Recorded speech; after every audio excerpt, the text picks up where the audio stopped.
are a lifesaver. What you got going on tonight? Well, I'm going to go shopping with the girls, and then we're gonna go eating. But I wish we were eating first because I am starving. You want a snack? Oh, you know what? Thanks. 2 for 2, man. You're a lifesaver. Thank you. I'd give you something to drink too, but I just got mine. But you want it?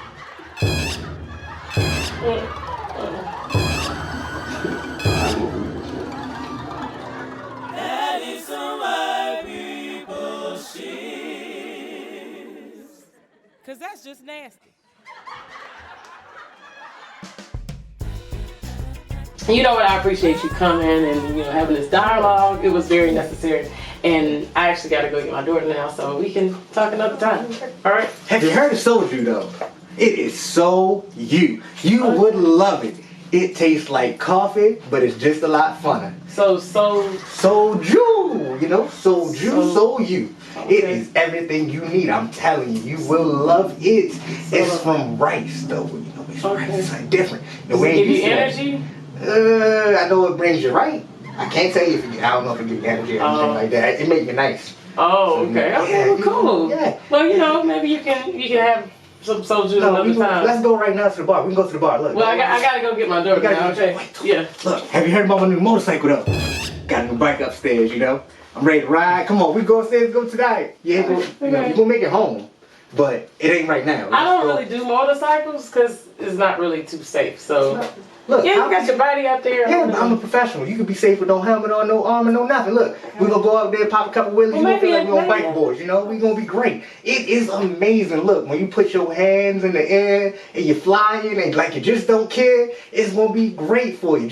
I'm so over this conversation. Okay. How many more times I gotta say? Okay. Man, that's crazy. Man, that's crazy. Oh, man, that's crazy. Man, that's crazy. Please stop talking. Okay. I'm already done listening. Okay. Man, that's crazy. Man, that's crazy. Man, that's crazy. Man, that's crazy. Look, we got time today. We can do this today. Look, I got a plan to make us rich too. Look, we ain't even gotta spend no money. It'd be like 2-3 years. But if we get caught, you may do 10. But if you get caught, that's on you. You ain't followed the plan the right way. You gotta follow.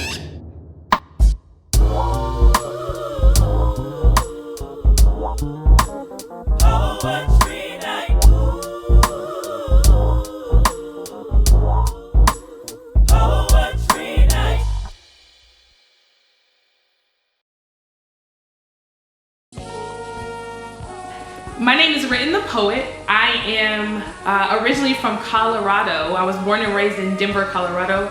I have lived in the Atlanta area for 11 years. Now, Written the Poet came from the fact of me discovering that I write because I am written. Isaiah 49:6 says that we are written on God's hands and that our walls are continually before Him. So for me personally, realizing that I was never forgotten, that God cared about me is part of the reason why I began to write. So for me, it wasn't a who inspired you to start writing, it was a what inspired you to start writing. As a young girl, I experienced abuse. It was actually sexual abuse that I didn't share with anybody. And I began to write in my notebook, and it became a cathartic release for me and a place where I told all my secrets to. It wasn't until much later in life that I realized that what I was writing was something that could help somebody else out too. But I tell people all the time that poetry literally saved my life.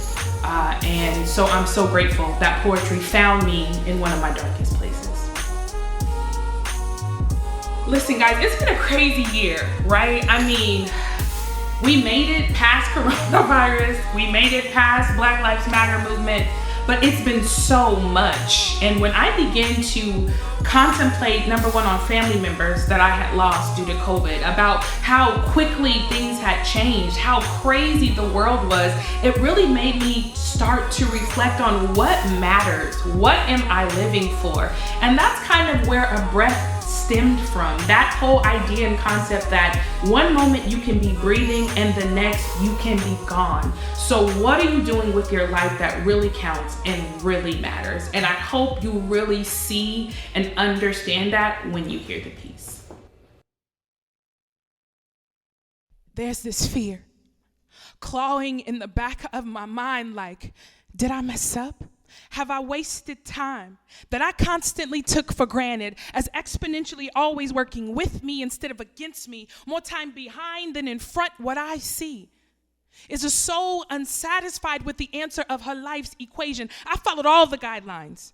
Be a good role model, get a good education, climb the corporate ladder, stack up your savings. This world ain't for misfits, no time for misbehaving, and now I'm complaining.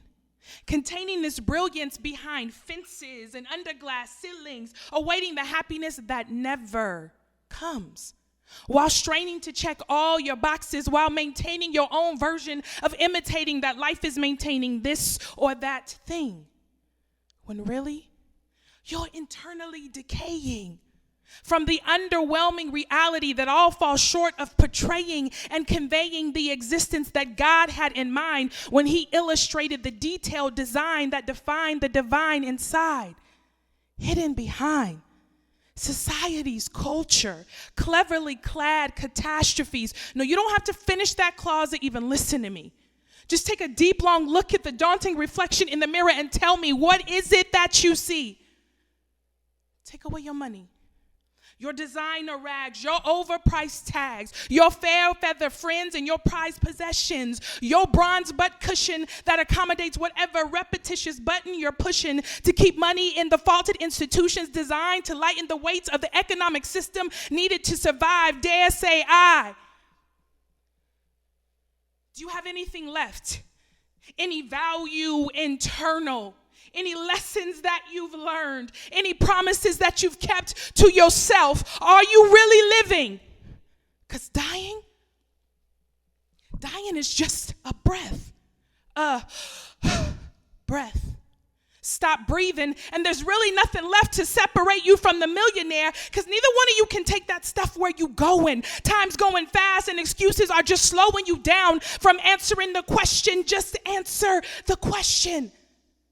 Examination, hesitation, that there just might be more than your limited imagination allows you to conceive. Life has a way of choking you out while daring you to believe in something beneath the skin, invisible to the eyelids but evident to the soul. Hunger, monstrous, insatiable, toss and turn in the middle of the night because you instinctively know you were made for more than this or that, or them, or even her or him.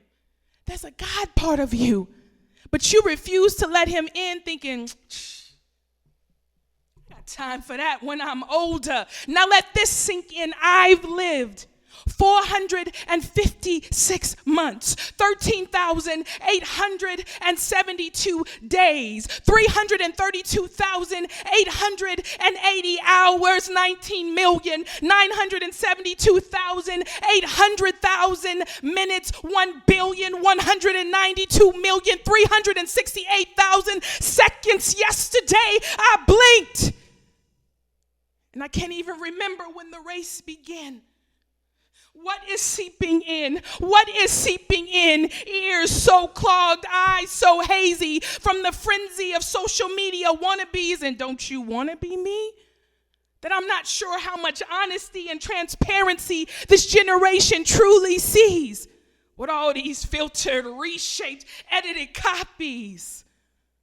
Maybe you're like me. And the 6 million people who died due to COVID-19 woke you up to the drastic reality that life can change without warning. And those close to you who you took for granted without adequate time to say goodbye left you wondering why you're living when so many lost their lives.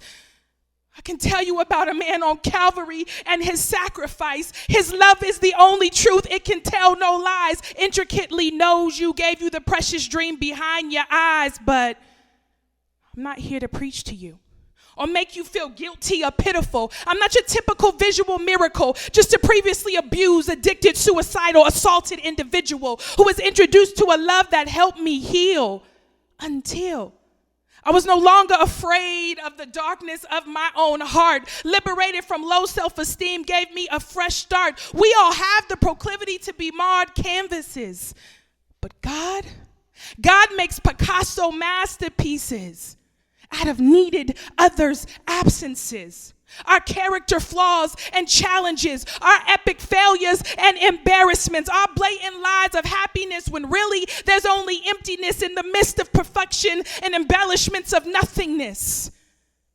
Jesus, the only puzzle piece that fits.